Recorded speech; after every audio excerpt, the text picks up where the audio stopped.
শংকৰদেৱ কলাক্ষেত্ৰত ৰাজ্যিক বিজেপিৰ কলা দিৱস 1975 চনৰ আজিৰ দিনটোতে দেশত ঘোষণা হৈছিল জৰুৰীকালীন অৱস্থা। জৰুৰীকালীন অৱস্থাৰে কংগ্ৰেছে গণতন্ত্ৰ ধ্বংস কৰাৰ অভিযোগ। কলা দিৱসৰ কাৰ্যসূচীত উপস্থিত আছে মুখ্যমন্ত্ৰী ডক্টৰ হিমন্ত বিশ্ব শৰ্মা, গতিকে ৰাজ্যিক বিজেপিৰ সভাপতি দিলীপ শইকীয়াও উপস্থিত আছে।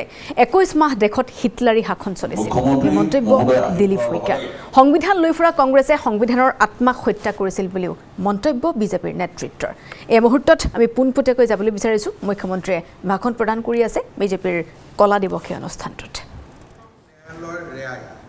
এই দুইটাই প্ৰধানমন্ত্ৰীৰ দায়িত্ব পালন কৰাৰ যি নৈতিক অধিকাৰ, সেই নৈতিক অধিকাৰৰ পৰা ইন্দিৰা গান্ধীক বঞ্চিত কৰিছিলে আৰু আমাৰ দেশৰ লোকতন্ত্ৰক সন্মান জনাই প্ৰধানমন্ত্ৰী ইন্দিৰা গান্ধীয়ে তৎকালীনভাৱে পদত্যাগ পত্ৰ দাখিল কৰাৰ প্ৰয়োজনীয়তা আছিল।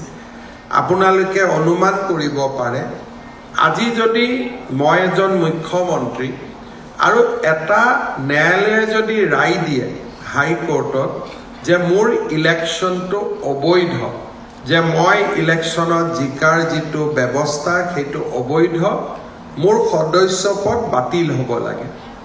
মই সুপ্ৰিম কোৰ্টলৈকে গ'লোঁ, সুপ্ৰিম কোৰ্টেও ক'লে যে আমি আপোনাক চৰ্ত সাপেক্ষে স্থগিতাদেশ দিছোঁ, আপুনি মুখ্যমন্ত্ৰী হৈ থাকক, কিন্তু বিধানসভাত আপুনি ভোট দিব নোৱাৰিব।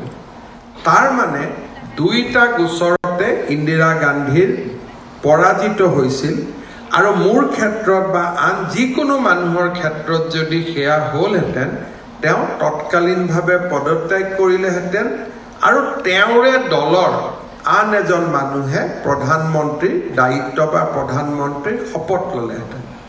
কিন্তু ইন্দিৰা গান্ধীয়ে কি কৰিলে যে জুন মাহৰ 25 তাৰিখ বা 24 তাৰিখৰ মাজনিশা শুই থকা অৱস্থাত দেশৰ ৰাষ্ট্ৰপতি ফখৰুদ্দিন আহমেদক, আলী আহমেদক টোপনিৰ পৰা জগাই আৰু কয় যে আপুনি এই অধ্যাদেশখনত চহী কৰক, দেশত জৰুৰীকালীন অৱস্থা আমি ঘোষণা কৰিম।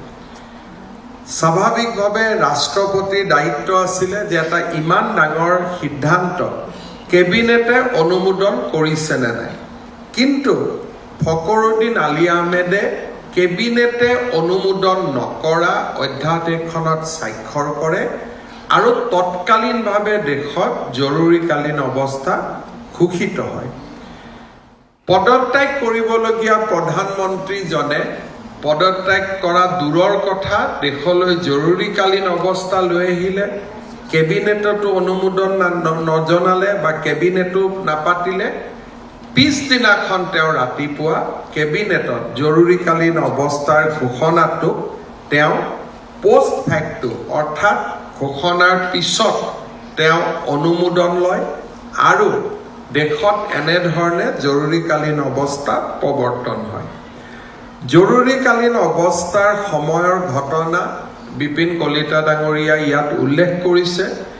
আজি এই ঘটনাৰাজিৰ ওপৰত বহুত গৱেষণা পত্ৰ ওলাইছে, হিষ্টৰিকেল আৰ্টিকল ওলাইছে, প্ৰবন্ধ ওলাইছে যে কেনেকৈ প্ৰেছ চেঞ্চৰশ্বিপৰ পৰা আৰম্ভ কৰি জয়প্ৰকাশ নাৰায়ণ, মোৰাৰজী দেশাই, অটল বিহাৰী বাজপেয়ী, বিজয়াৰাজে সিন্ধিয়া আৰু আজি আমাৰ অসমতো 351জন লোকতন্ত্ৰ সেনানীৰ কথা আমি উল্লেখ কৰিছোঁ।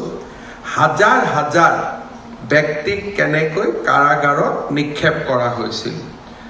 সেই সময়ৰ ঘটনাৰাজিয়ে বা সেই সময়ত প্ৰকাশিত বহুত ঘটনা, যা আজি আমি প্ৰদৰ্শনীটো দেখুৱাইছোঁ, জৰ্জ ফাৰ্ণাণ্ডেজৰ ওপৰত অত্যাচাৰ, তেওঁৰ ভাতৃ লৰেন্স ফাৰ্ণাণ্ডেজৰ ওপৰত অত্যাচাৰ, এনেকুৱা বহুত ঘটনা সেই সময়ত আমাৰ দেশত সংঘটিত হৈছিল।